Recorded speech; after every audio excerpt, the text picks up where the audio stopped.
participants, all I see is the three of you. Actually, I see Melissa, Mike, and VJ. That's it. I don't see all the other participants. I don't see anybody. It just depends on the display that you have, Mark. So you might want to look at the settings, and I can't control that from here, unfortunately, but please control that from your settings. All right, everyone, it's about 5 o'clock. My name is VJ Joshi. I'm one of the puppy coordinators at Leader Dogs for the Blind. I am joined today with my fellow puppy coordinators, Melissa Raymond. I think Barry Lynn Wood and Laura Fisher are on. They may not be because they had other obligations, but it's my pleasure this evening to introduce to you a young lady that has become just so spectacular in my life. Her name is Kristy Holso. She is one of our correctional facility liaisons. And I'd like to share just for a few seconds my first impression of Kristy. When I first met her, I thought, this young lady is a lot more energy than I am. I thought I talked fast and I jumped and I hugged, but oh my goodness. From that moment on, I just adore Kristy. She's passionate about her leader dog commitment. She's dedicated to our puppy raisers at her Oaks Correctional Facility. And I'm sure that all my other liaisons are just as, but she just holds a special heart place for me.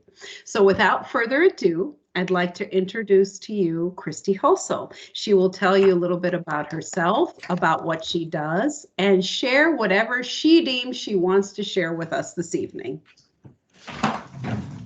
All right, Kristy. Hello, everybody. I hope that you can hear me. As VJ said, I'm at the Oaks Correctional Facility in Manistee, and our program started here back in May of 2016. So we've been going a while now, going to be going on 5 years here next spring.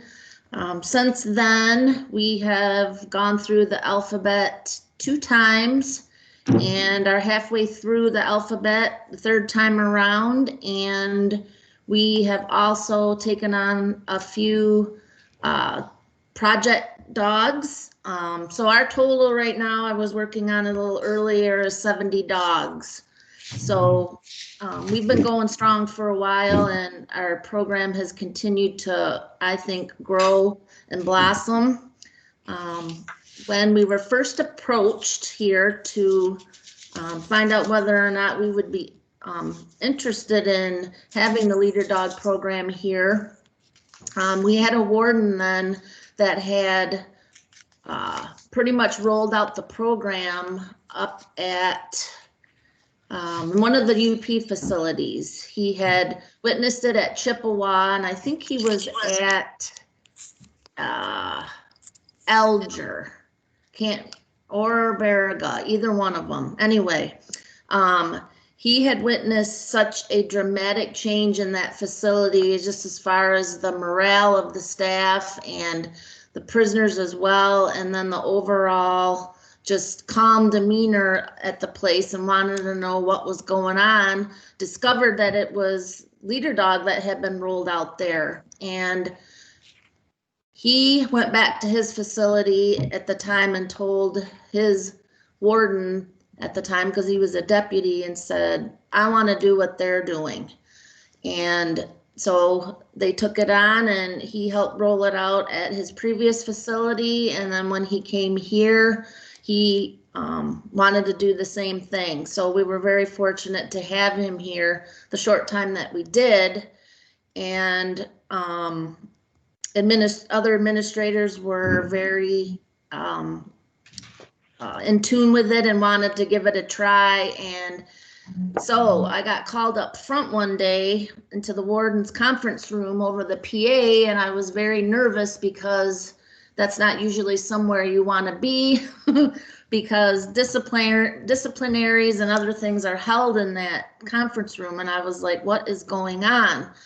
So I went up there with a ton of anxiety, and I walked in and had all these high, administrators looking at me, and I was scared, and come to find out it was for one of the greatest things that I've been able to experience in my career.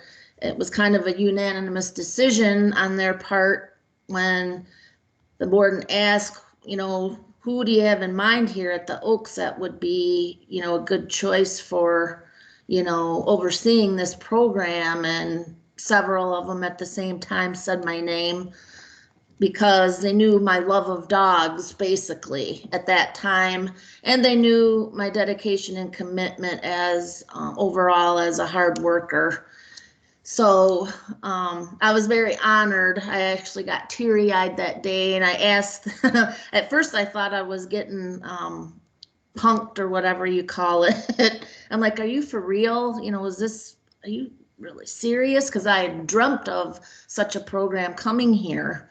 Any kind of dog program, whether it was from the shelter or wherever, and it was just a blessing that day, and it's been a blessing ever since, because I truly feel that the opportunity to oversee this program has challenged me and made me grow overall as a person, and also in my career.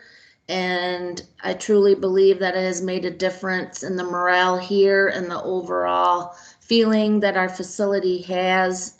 And it has done a tremendous amount of life changing for several of the prisoners that have been involved in it. And I've watched some of these prisoners just blossom. I mean, go from, being so quiet and timid and withdrawn kinda, and then over time, as their comfort level increased, into becoming, a key team player and one of the best, dedicated raisers, that I've seen. And it's given them purpose, it gives them hope.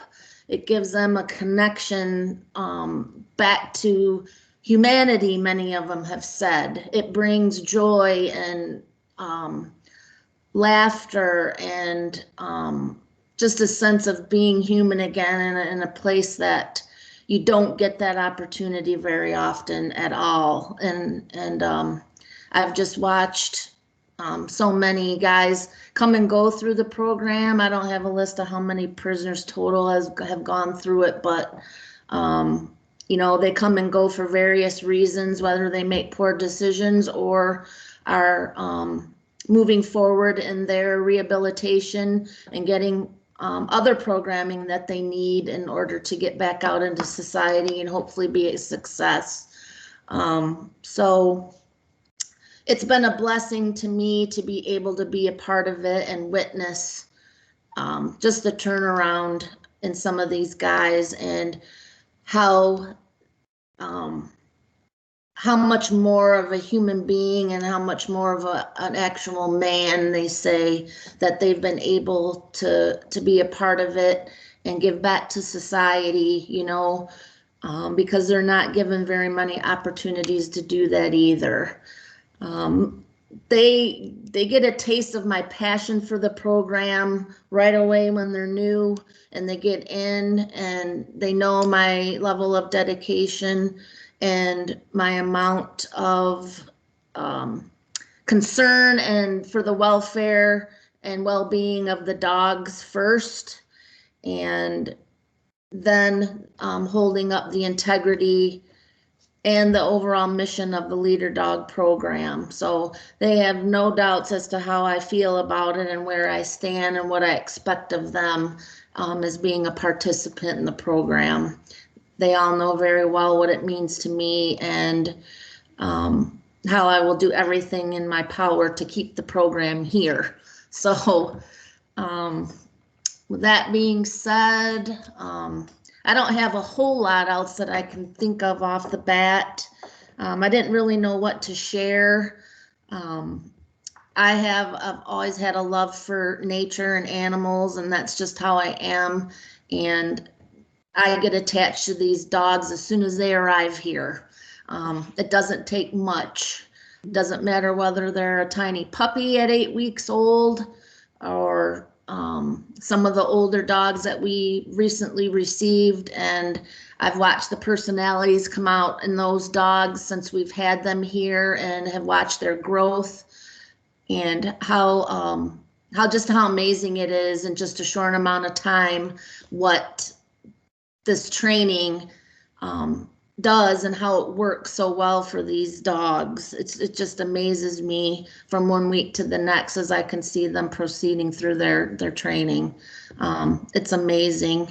And just seeing a big burly, prisoner that looks so hard and so, some of them can look so intimidating and mean, just turn into the biggest mush when it comes to their dog and how much they care for them. And my team, I think I'm blessed by my team because they are on top of it and they keep me in line sometimes because as I've gotten a little older, my multitasking is not what it used to be. And, I try to put as much responsibility back on them as I can.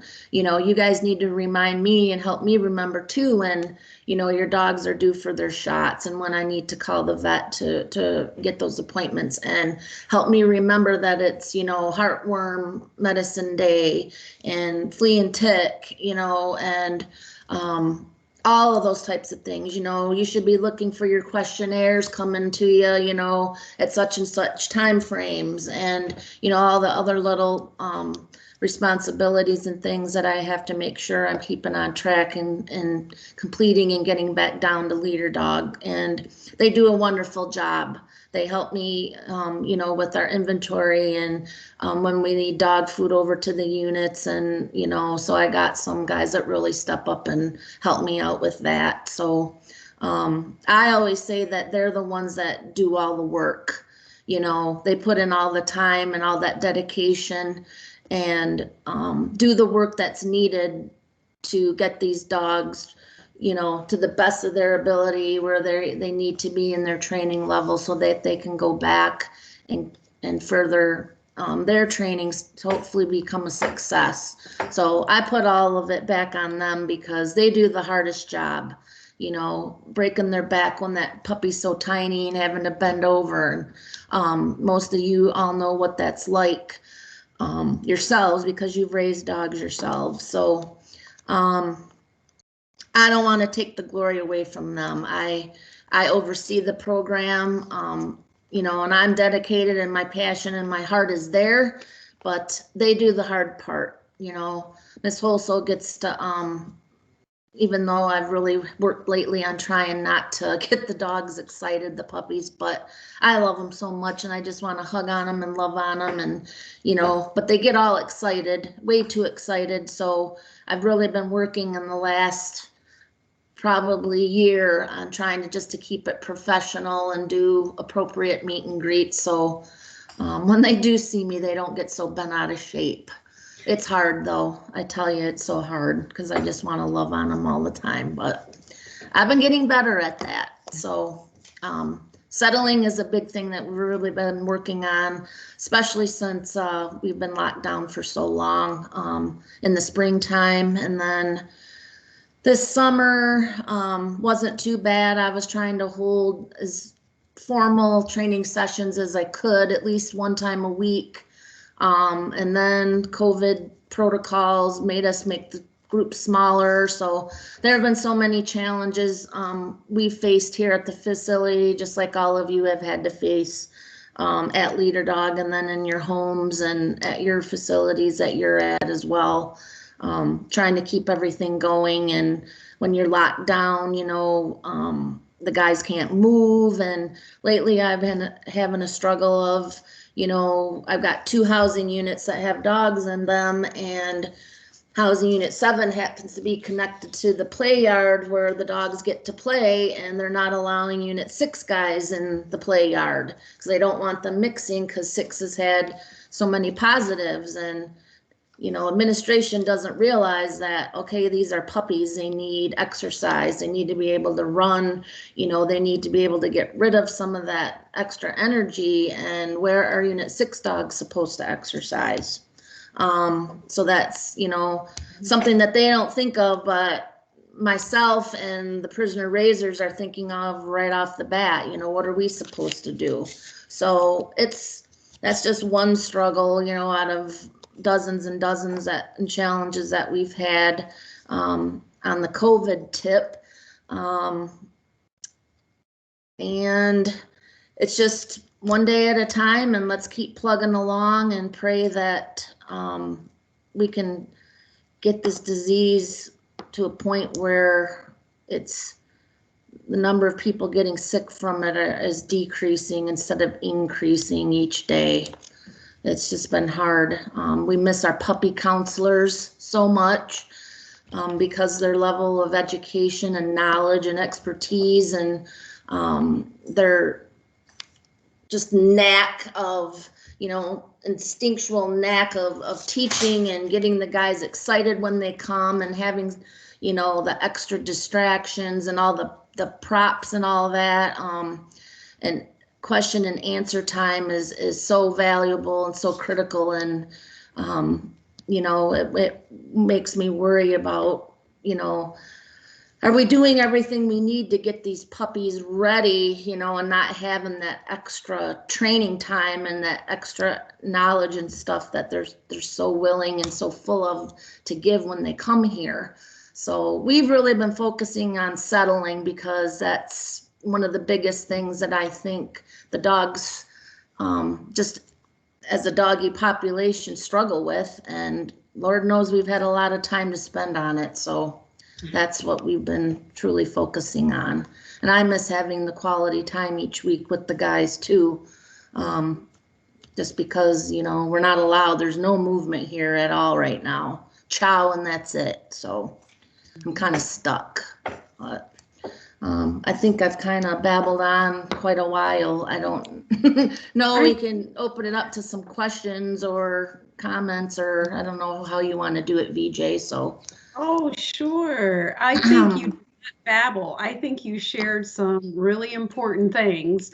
But what I forgot to share is what a liaison does. Okay. And I said you're my liaison. So I'm going to share that. And then we have some questions in the chat box. Okay. If anyone has a question as I'm describing what a liaison is, please either raise your hand or type it in the chat box. And we'll be really good about answering those questions as we receive them, first to last, okay? So a liaison for each of our correctional facilities is our go-between. They're our lifeline. They take care of everything in that correctional facility, whether it's to order supplies from leader dogs, make sure all the paperwork is correct, make sure that our liens when we come in are processed. So they do everything. When Kristy said, and this is what made me remember that I have to share what a liaison does, that she does really nothing and the guys do. Without our liaisons, Kristy and all the others, leader dogs would be in a big bind. They are our bridge of connectivity. So with that being said, I'm going to give you the first question. This is from Lori. And Lori's asking, now we're getting a lot of questions actually and comments, but hold on, let me go back to the top. So Lori's asking, are you able to give us a day in the life of a prisoner and a puppy? How does this work? How does a puppy get run out to the park? Okay. A typical day of the life of a prisoner and a puppy. Their puppy basically goes anywhere that they go, unless it's a young puppy that is getting tired out quickly. They'll spend more time in the kennel, or the prisoner will just spend more time with it. Training in very short periods, and doing following the protocol. The dog will go out with them when they go to big yard. The dogs can go with them. Our warden here allows them to go to programming with them. If it's not going to be a distraction, the dog can go to them to their religious services. We have dogs come over to the law library in my building. We have a handful of guys on the team that work in the law library, whether they're a legal writer or a law clerk or just a general library clerk. So the other raisers that don't get that amount of downtime out of the unit or out of the cell, they'll swap puppies and let some of those guys bring their dogs over here to give them those challenges of settling for longer periods of time. So the guys do a very good job of trading dogs out so their dog can get some time, with other people to know what it's like and find out if the expectations of a different raiser are the same as their main raiser. And I really promote that amongst my team. Get your dog into some other raiser's hands. It's very important that you do that. You don't hug your dog all to yourself. They need experience with other people.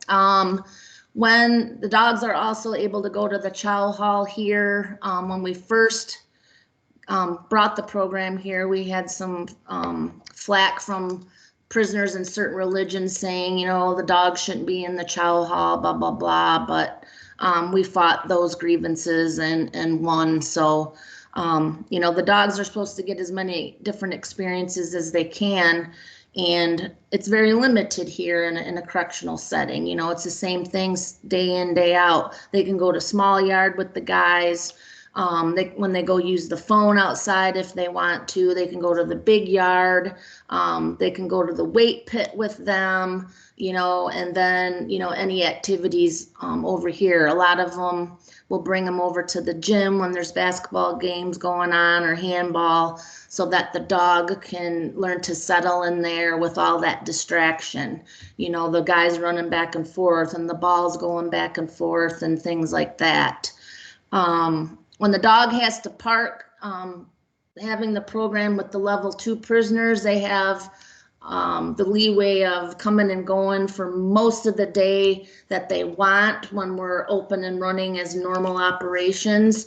So the guys will take them out on their own, in the designated park areas to do their business. If lately where we've been abnormal operations, where they've been on lockdown, they have an emergency light above their cell. And when they hit that button, they know probably what the guy needs, because in each housing unit, all the dog handlers are on one line, cell after cell. So usually they know if they're hitting their light at a time where they wouldn't ordinarily be out, the guy needs to get out to take their dog to park, especially when the dogs are young and the puppies need to use the restroom a lot more often, in shorter stints of time than the older puppies. Thanks, Kristy. Yep.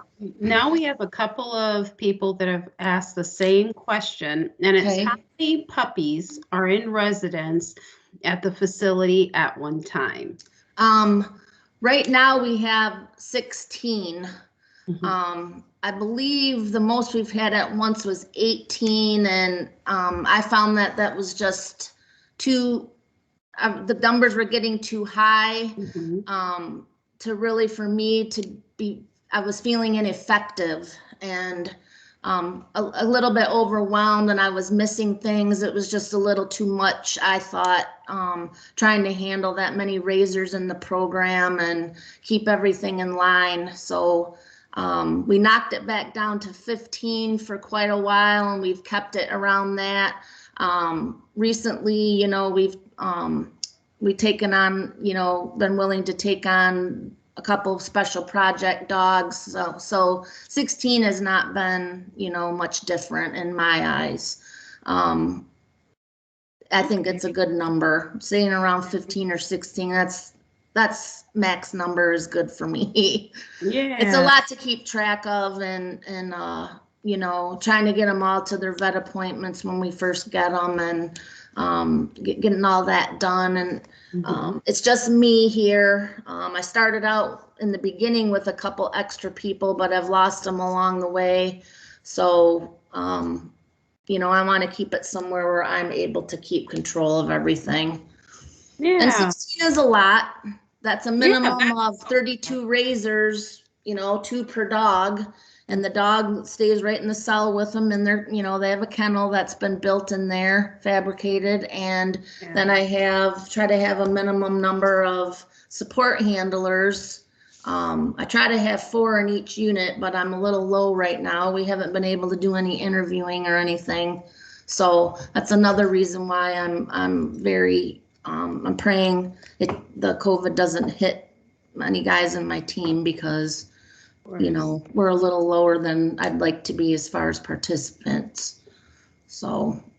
So another question, and we have a couple of individuals that asked it, is how are the razors chosen for the program? I have like a flyer up in the units, and it's in our guidebook. So when a new guy rides into the facility or transfers in, you know, they get a guidebook, and each section, you know, area or department of the facility lists their, you know, their protocols and things. So it's in there so they know that it's aware. And obviously seeing the dogs being walked around the units and stuff, they get a clue real quick. So they send prison language is a kite to me of interest. And then from there, I make sure I look for the standards that Leader Dog recommends, you know, as far as their earliest release date, and that they have their GED and those kinds of things. And then I look at, you know, what are they serving for? What has their misconduct history looked like, you know, as far as receiving sanctions while they've been in here, you know, what does their ticket history look like? If they have a lot of violent tickets, and how recent are they, you know, whether it's assault on staff or assault on prisoner or threatening behavior or fighting, you know, things like that. I kind of shy away from guys that have a long history of that. I look at their recent ticket history, you know, how long has it been since they've had a major misconduct? You know, what's their overall behavior history been in for the last, I usually try to go back like minimum of 3 years, but I really want to know where they've been in the last year. Substance abuse history is a big one with me, and the guys in my program all know it. If you want to get removed from the program real quick, and many have learned the hard way, you know, then make the poor decision of doing something with substances. I've lost many a good razors that way. Then we kind of have a committee here that includes, I have the inspectors usually get some feedback for me. They'll go to staff that work in the housing units all the time and get feedback from them of just the overall feel for the prisoner.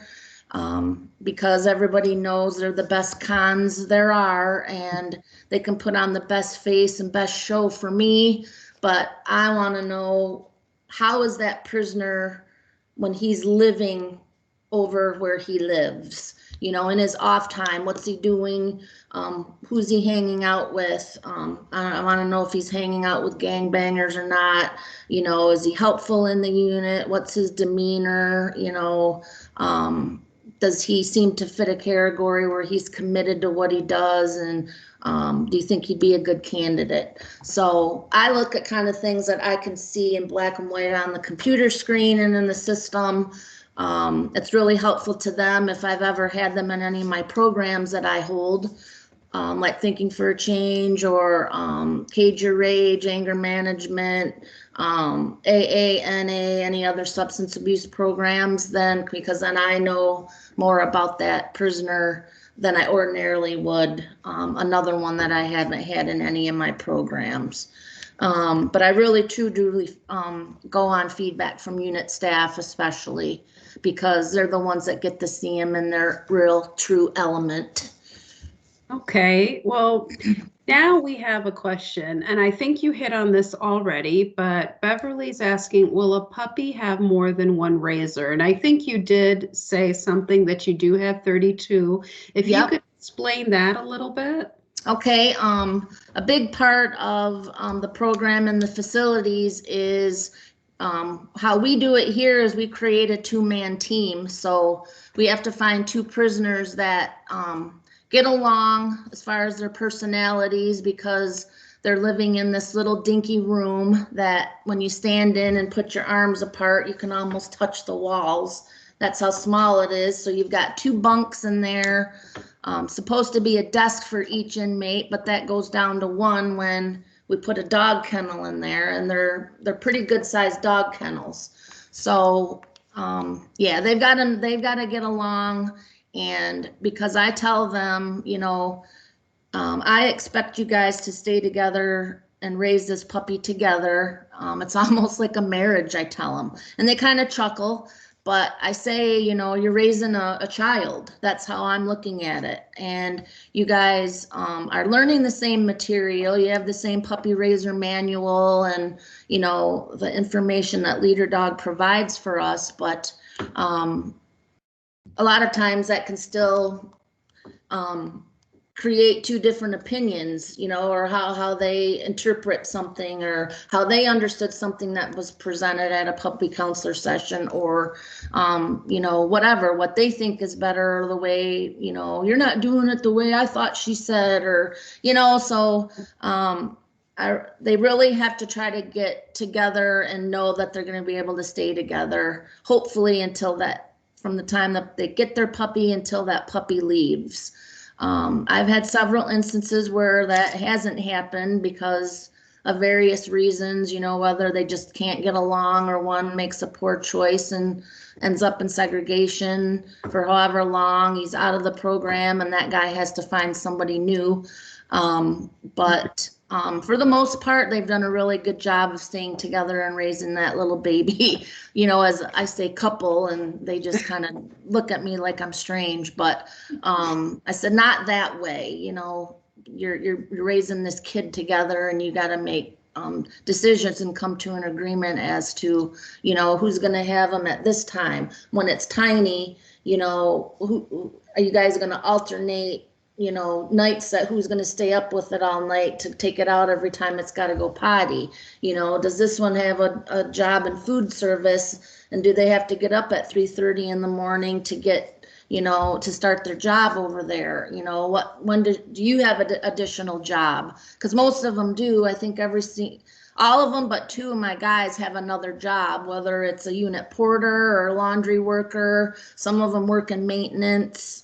They weld, they do plumbing.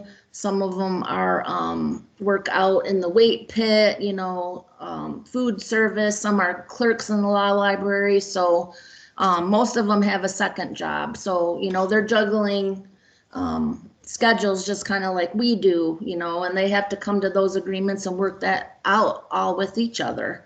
And if they both have jobs at the same time, then that's when, you know, another raiser from another dog team that doesn't have their dog at the moment, or a support handler will come in and they'll take the dog, you know, for part of the day or whatever. And they do a really good job of that.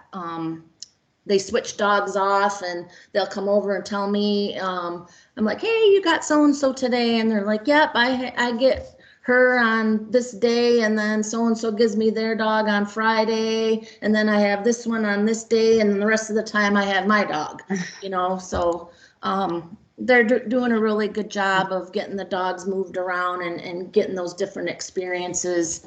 You know, in another unit, at least they were until we went on lockdown. So it's up to them to try to stick it out to the best of their ability. And for the most time they do. It just comes down to, you know, finding someone who's as dedicated as you are, and is committed to the level that you're committed. And I've had to do, you know, conflict resolutions with several pairs of prisoners because one felt the other one wasn't pulling their weight, and vice versa. And, you know, and for various other reasons too. But for the most part, if they're in it for the right reason, they stick it out no matter what, and they work a lot of things out on their own. Because I tell them, you're grown men, I shouldn't have to be holding your hand and having little powwow sessions with you all the time. So Exactly. figure it out. But I shouldn't be laughing because I we have that home environment setting ourselves. So, but I've got these next 3 questions that I'm going to clump together because they all involve training. Okay. Mary Haddis said, do you do anything in particular to deal with separation anxiety since the dogs and the prisoner are together all the time?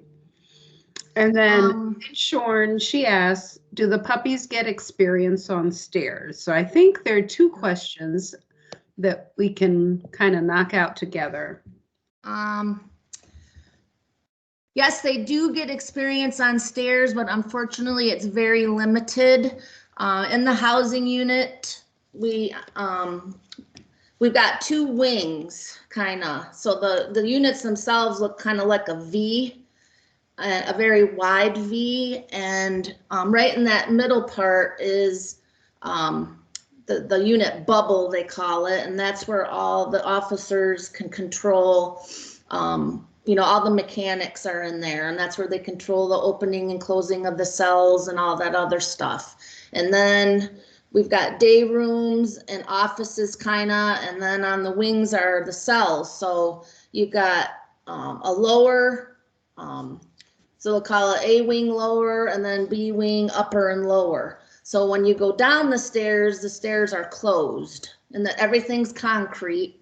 So, the dogs learn the closed stairs when they go down the stairs.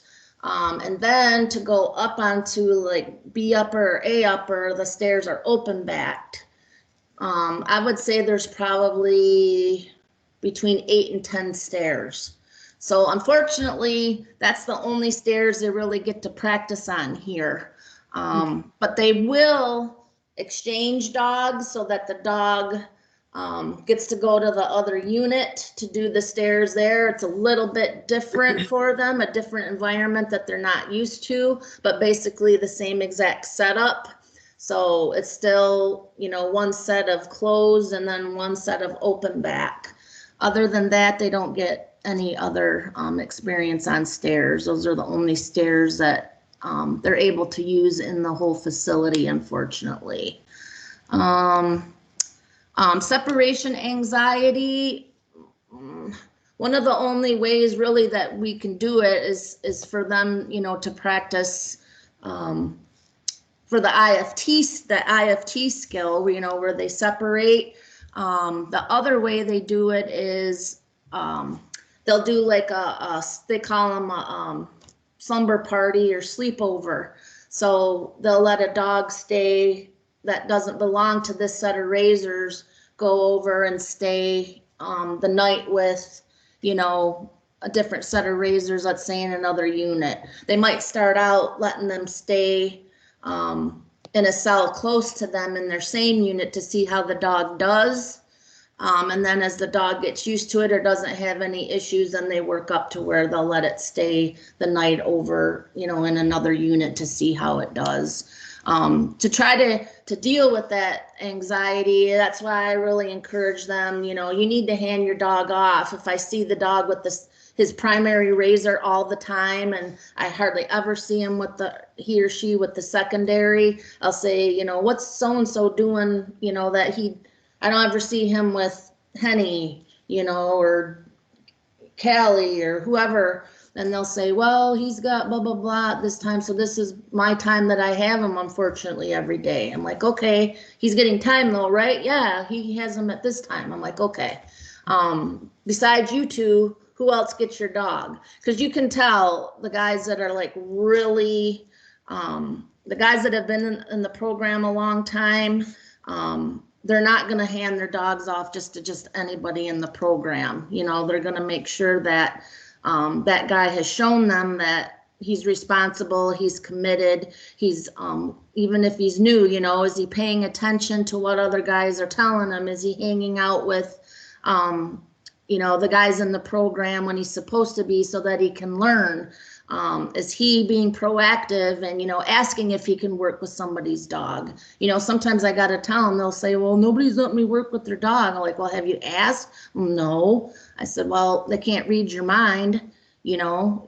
Ask them if you can work with their dog, you know, ask them if there's anything special they need to know about the dog that it's struggling with, or, you know, if they do anything special when they're leash walking, or, you know, you need to ask them.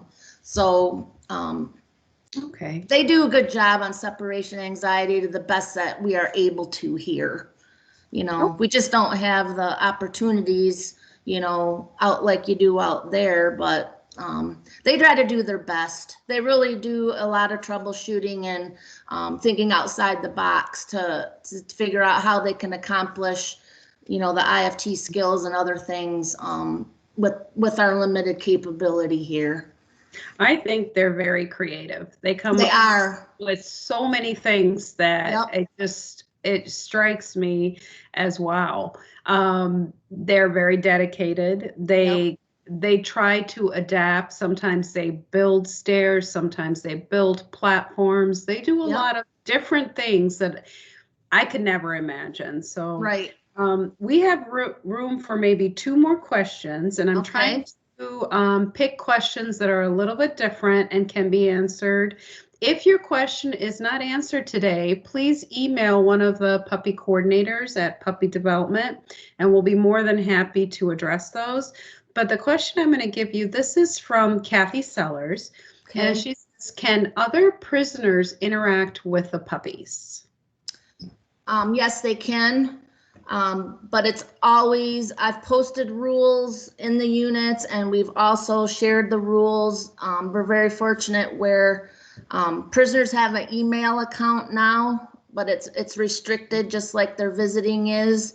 But we are able to share messages on JPay that can go to the entire population. So the rules that we've created here at ECF that we want them to follow have been shared.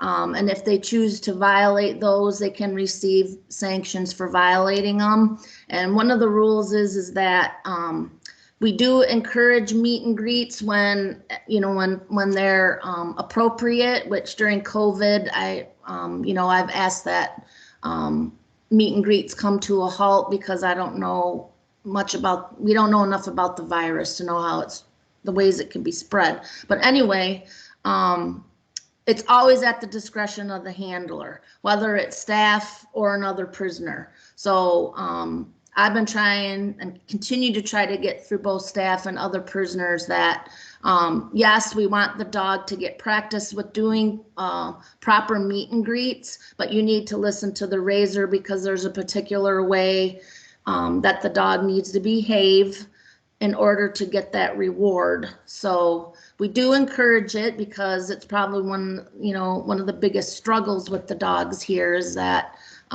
you guys all know the breeds just love people, and but we want the people that are going to do the meet and greet to do it appropriately. And I've had to try my best to talk to certain staff in a professional way, you know, and not get them upset at me saying, you know, can I just talk to you for a second, you know, or kind of interrupt because they want to get them all riled up, you know, they want to love on them and talk in the voice, and, you know, I got to try to set them straight. And sometimes they look at me, you know, I'm you know, overstepping my bounds or whatever. They'll say, I know that they kind of look at me in that way, but, you know, I'm trying to explain to them and tell them, you know, we're trying to do what's best for the dogs. And unfortunately, I've been guilty of it too. Getting them all excited is not what we need to be focusing on. So that's why we need to ask you to try to do it the appropriate way. And that's not petting or trying to pet until the dog's doing the behavior that's been asked of it. And if they don't, then please walk away. Or if you have time, take some steps back and let the raiser get the dog repositioned. And if you have time, try to attempt it again. You know, But people, just think that I try to say it, they're not pets, they're working dogs, and we got to get them to where they need to be. And it's hard because people have their own mentality and they don't think they have to listen to, especially staff don't think they should have to listen to a prisoner. And that's one of my biggest hurdles is, yes, you do, because they're the ones that are raising the dog. But, the prisoner raisers have to go through it too. We can't tell them what to do. And I'm like, yes, you can. No, we can't. And I'm like, okay, well, let me know who it is and I'll talk to them. Well, I think you've given us a big overall picture with challenges, rewards, and a whole new gambit for these people online today to look into. But I want to wrap up on one thing. I want you to end this by giving me your biggest reward that you received from this program. And then what has been the biggest challenge? I think for the challenges, you've hit on a lot. Yeah. What has been the biggest challenge and what has been the biggest reward? And as you're thinking about that, I just want to let you know, you are getting thank yous left and right. Thank you so much. Very interesting. It just looks like, yep, a big thank you fest. Thank you for a wonderfully informative session. So, and they're coming in. Excellent presentation. Thank you. So. I think one of the biggest reward for me is hearing from the prisoners that are in the program what it has done for them. They're not always so open to expressing it verbally. I get appreciative thanks all the time from them verbally. It's short and sweet, but I have taken the time, in the past to ask them to put on paper, what has this program done for you? How does it make you feel? How do you think it has changed you? How has it made a difference in your time that you're doing? And reading some of those, I've purposely not read them at work because some of them stir up emotions in me that, I don't want to, not that I don't want people to know I'm human and my emotions are real. It's just not something that, they encourage for you to be in this environment. So I've purposely saved them and taken them home and read them on my own time. And a lot of them have brought tears to my eyes because it's just so moving to hear their words about how this program has made such a difference in their life. And, I wish I had more time. I shared when we had our celebration that Leader Dog came here and, they showed us their thanks and appreciation. I shared several of the quotes that guys had written when I did my speech, and they're very moving,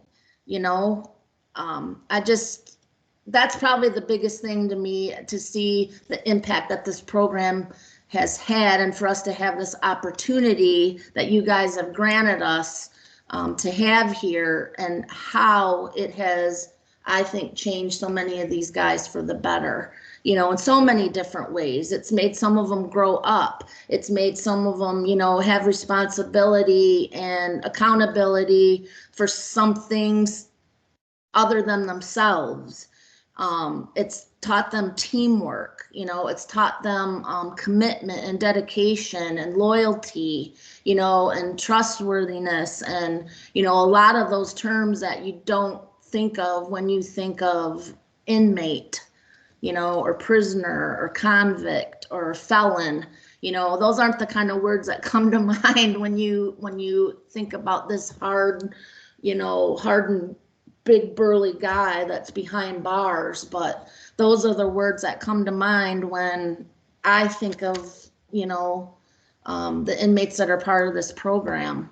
And just to watch them grow, and then when they get their own dog for the first time and they're the primary raiser, you know, they've put in the work that it takes to get to that point and earn that. And just how they, oh my gosh, you know, how they just, their faces smiles, it's all smiles, and they're so excited and they're so thankful and grateful to be given that opportunity. And then to see this huge burly grown man, I've seen him bawl, I mean, uncontrollably when their dog, it's time, the day for their dog to leave, you know, and they're not afraid to do that, you know, because that's definitely not something that's really encouraged in the population. You know, they don't ever want to look weak or like a sissy, you know, and me telling them that doesn't mean you're a sissy, it means that you're a human being. You know, it teaches them humility. So many different things. That's the biggest reward for me. Biggest challenge, that's a tough one to pinpoint. Biggest challenge, I guess, is trying to get the rest of staff to understand that it's not just a privilege that these guys are being given, you know, to have a dog, to get past that mentality that that's not what this is about. You know, this isn't, they shouldn't be rewarded. They shouldn't be able to have a dog and be rewarded. They're in prison. Well, they're doing the work.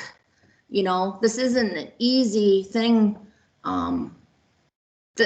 Raising one of these dogs is not easy. You know, it's a lot of work.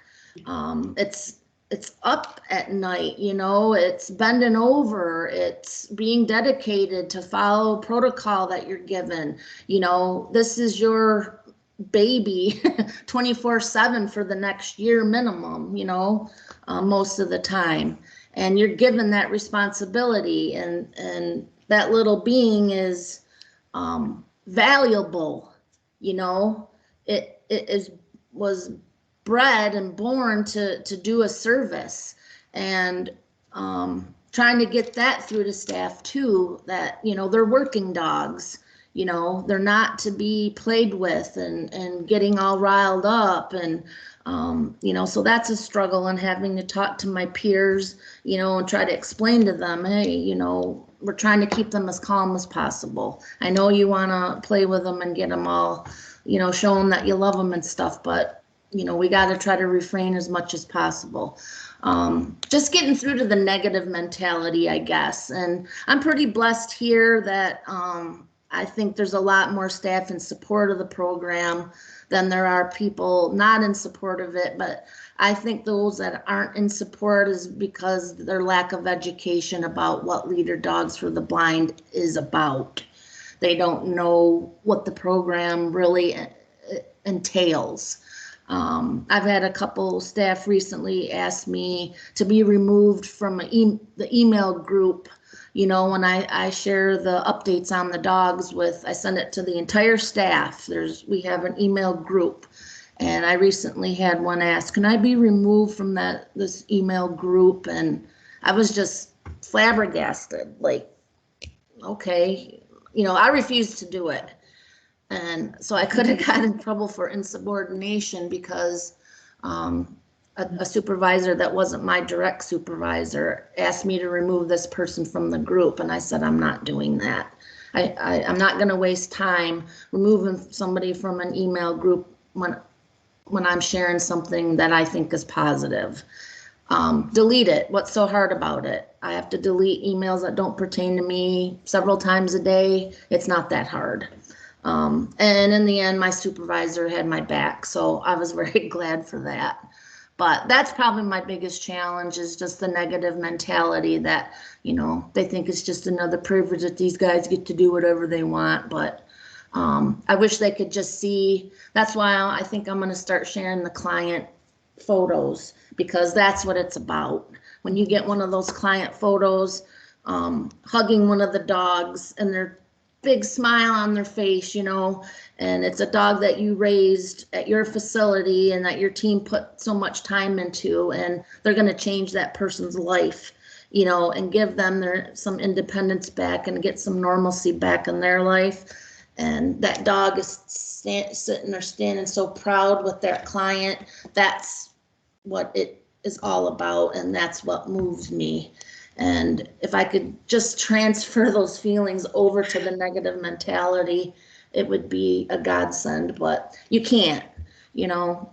Some people just have a closed mind, and that's their issue. But that's the biggest challenge, I think, is, you know, other staff not supporting it, and therefore, you know, giving the prisoners that are in the program a harder time, maybe, you know, nitpicking at them. You know, I've noticed that before. Is me telling that guy, no, I'm not going to remove your name, is that going to cause issues for the guys that are in the program because I did that? You know, and I worry about that kind of stuff. But there's just some things that I refuse to back down to, and that's one of them. This program has done so much for so many prisoners here, and I think for staff as well, for morale, and that's how I feel, and that's my passion. And then, you know, some things I'm just going to stick up for and not back down to, and that happens to be one of them. I won't budge because I know what it does. If you could just open your mind for a split second to learn about it, maybe you would change your mind. I don't know. Well, we're very, very, very lucky to have you and to help others understand. So thank you for that, Kristy. You're very welcome. I think you've probably gained a lot more people that love you this evening, because Mike Dengate said a comment that I'm pretty sure resonates with a lot. He says, I can see why you love her. She's a very special person. Yeah. So thank you, Kristy. Thank you. Thank you for taking time out of your busy day. Yeah. I know it's not easy right now, more so than other times. So thank you so much. You're very welcome. Big I'm hug. trying to look down through. Yeah. We're a level 2-4 here with one protection unit. The dogs are in the level 2. The kennels are in their cells. Yes, and sometimes they do leave them in there alone. It's good for the dog to learn to be alone, because I think, you know, when they get out in the world, I'm sure most of them are going to have times when they're going to be alone, sometimes in their kennel at home. So yes, we do work on that. Usually not for very long, though. I usually have to tell them, you need to do that more often, you know, because they just don't want to do it. They don't want to leave their dog alone. I'm like, you need to. You know, you need to know that that dog can be separated and by itself. All right. Well, yeah, there's so many questions. I know. If we ever get a chance to do this again, I'd be happy to do it. Oh, thank you, Kristy. Thank you so much. And I hope you have a very happy holiday season. You all too. Everyone too. Happy holiday season. You Absolutely. guys stay safe, happy and healthy.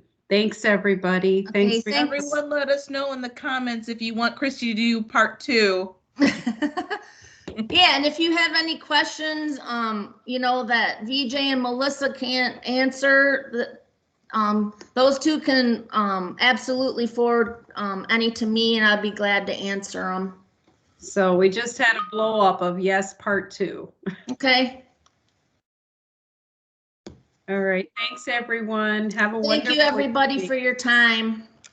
Thanks, VJ and Melissa. I greatly appreciate the opportunity. Hugs, Kristy. I miss you, girl. Same to you all. Merry Christmas and Happy New Year. Oh, to you too. And Laura was trying to say something too, so we miss you, Kristy. I miss Laura too. It's so nice to put a face to a name. One of these days, I'm going to come down. That's all I know. I want to come for a tour. Okay, well, we can make that happen. Okay. Okay, take care. Bye-bye. Bye-bye, Kristy. Drive safe. You too.